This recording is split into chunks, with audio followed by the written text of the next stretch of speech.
तो क्या रीज़न है जिसकी वजह से कुछ लोग लाइफ टाइम वर्क करने के बाद भी पैसों के लिए स्ट्रगल करते हैं, और कुछ लोग ऐसे भी होते हैं जो स्क्रैच से स्टार्ट करके कुछ ही टाइम में बहुत बड़ा फॉर्च्यून क्रिएट कर लेते हैं।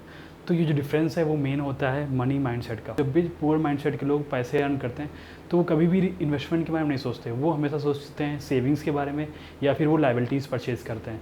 इसके अपोजिट जो रिच माइंडसेट के लोग होते हैं वो हमेशा एसेट्स में इन्वेस्ट करते हैं, जिससे वो अपने पैसों से और भी पैसे क्रिएट कर सकें और अपनी लॉन्ग टर्म वेल्थ को बढ़ा सकें। तो जिनको नहीं पता है उनके बता दूँ, एसेट्स ऐसी चीज़ें होती हैं जो हमें पैसे कमा के देती हैं, जिनके लिए हमें एक बार काम करना पड़ता है या फिर बहुत कम टाइम तक काम करना पड़ता है। इसके अपोजिट लाइबिलिटीज़ ऐसी चीज़ें होती हैं जिनके लिए हमें हमेशा पैसे स्पेंड करने पड़ते हैं। Hello friends, welcome to my channel. आज हम डिस्कस करेंगे 5 ऐसे एसेट्स के बारे में जो रिच पीपल जिसमें इन्वेस्ट करते हैं और जिसमें उनके इन्वेस्टमेंट की वजह से वो टाइम के अकॉर्डिंग वेल्दी होते जाते हैं।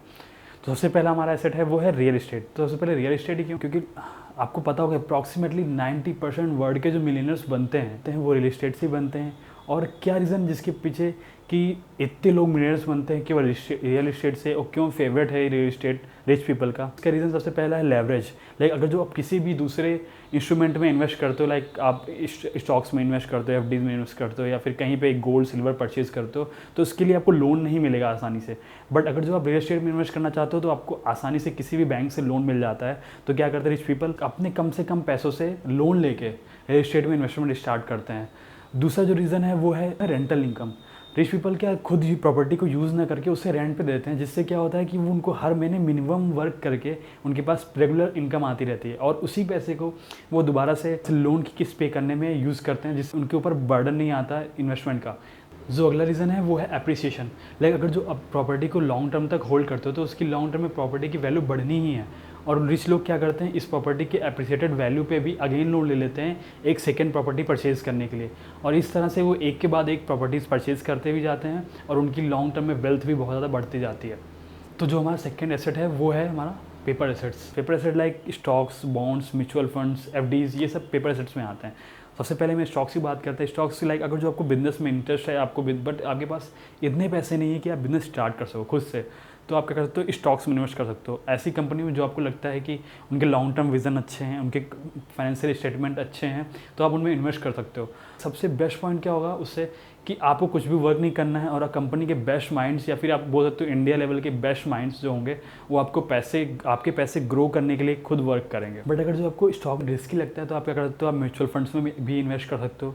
आप सर्च कर सकते हो जो ऐसे म्यूचुअल फंड्स जिन्होंने पिछले 10 सालों में 15 से 20% रिटर्न दिया है, तो आप उनमें भी इन्वेस्ट कर सकते हो। इसके अलावा आप इंडेक्स फंड में भी इन्वेस्ट कर सकते हो, एफडीज में भी इन्वेस्ट कर सकते हो। और इसके आगे हमारा जो तीसरा एसेट है वो है बिजनेस।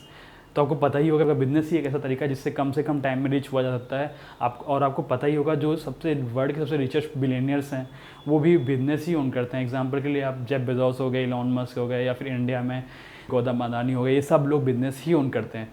बट बिजनेस में ओन करने का कुछ ड्रॉबैक्स भी हैं। सबसे पहला ड्रॉबैक है कि आपको स्टार्ट करने में बहुत ज़्यादा इन्वेस्टमेंट की रिक्वायरमेंट होगी। दूसरा, आपको स्किल्स भी चाहिए होंगी उस फील्ड में जिस फील्ड में आप बिजनेस करना चाह रहे हो।